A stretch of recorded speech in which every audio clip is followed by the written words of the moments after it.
அவருக்கு நாஞ்சில் சம்பத்துக்கு பதவி போட்டாங்களாப்பா? பரப்புரை செயலாளர். பரப்புரை செயலாளர். சரி, என்னத்த பரப்புரை பண்ண போறாரு? இருங்க சார். சார் கோபாசே கேள்விப்பட்டிருக்கோம்.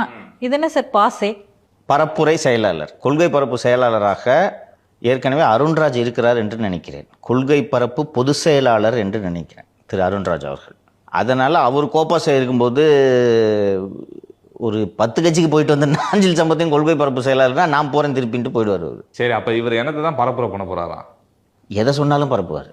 தம்பி, விஜய் ஏன் திருப்பரங்குன்ற விவகாரத்தில் வாய் திறக்கவில்லை என்பது விஜயை தவிர யாருக்கும் தெரியாது. கரெக்டா? ஆர் மேபி ஜான் ஆரோக்கியசாமிக்கு தெரியும். என்னங்க இதுக்கு எது கற்று விஜயை பண்ணுவார்ல ஏதோ ஒரு படத்தில் இப்படி அது மாதிரி அப்படின்ட்டு இருப்பார் ஜான். போகாத அந்த பக்கெட்டு கிட்னி எடுத்துருவாங்க அப்படின்னு இருக்காங்க. இது நாஞ்சில் சம்பத்துக்கு இதற்கான காரணம் தெரிய வாய்ப்பு இருக்கிறதா? ஆனால் நேற்று ஒரு பரப்புரை பண்ணார், ஞாபகம் இருக்கா? என்ன பரப்புரை பண்ணார்? இது தொடர்பாக திரு விஜய் அவர்கள் கருத்து சொல்லாமல் இருக்கிறது தான் நல்லது, அவருக்கு நல்லதுன்றாரு.